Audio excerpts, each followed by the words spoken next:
Good morning, good afternoon, good evening, wherever you are in the world. It's your boy Black Sam the Great, and I come to you in peace and never in pieces. Now, some of you know me, but some of you don't. So for those of you that don't, briefly, I offer over a decade's worth of music industry expertise and experience, which I'll be bringing to you in the form of Game in 5, episode by episode. So, welcome to the first episode where we'll be discussing the fundamentals of music copyright. You ready to go? Let's roll.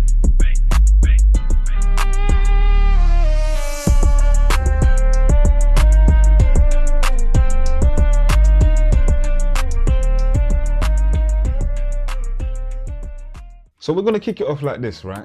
First and foremost, the Copyrights Design and Patents Act of 1988. What is that? Why is it relevant?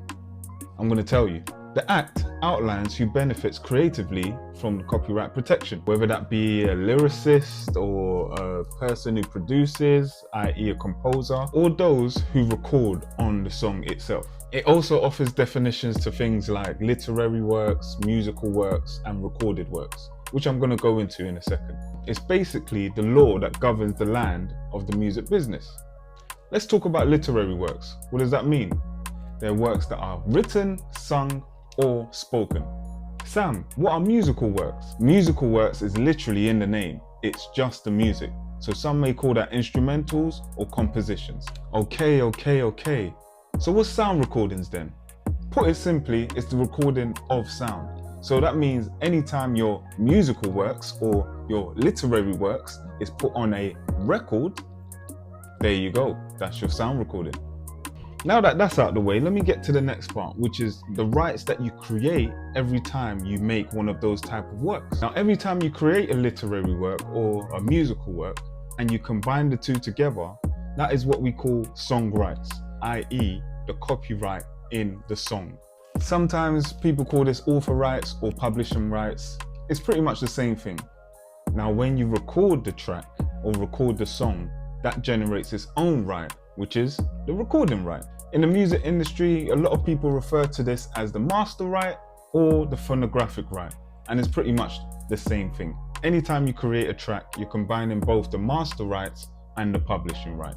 So to finalize and paint a picture for you, you have the Copyright Design and Patent Act of 1988, which is the law that governs the land. Then you have the two industries within the land, which are the music publishing industry and the record industry. Within the music publishing industry, you have people that manage the song and publishing rights. Within the record industry, you have people that manage the master rights and phonographic rights. Phew, I'm glad I got that out of the way, boy. Anyway, all good things must come to an end, right? Same with copyright. So how long is the life of copyright? Let's get into it. If you've written a song or composed a song and then you pass away, the copyright lasts for up to 70 years after you've passed, after which it goes into what we call the public domain, whereby people don't need to ask for your permission to use the song or exploit it in their own way. Now notice I mentioned when you write a song or compose a song. In terms of when it's a record, it's from the day of publication, which means the day when it's available to the public. And that is 70 years after that date. So the number to bear in mind is 70. It's 70 years after the death of the last writer or composer on a work and 70 years after the day it was made available to the public.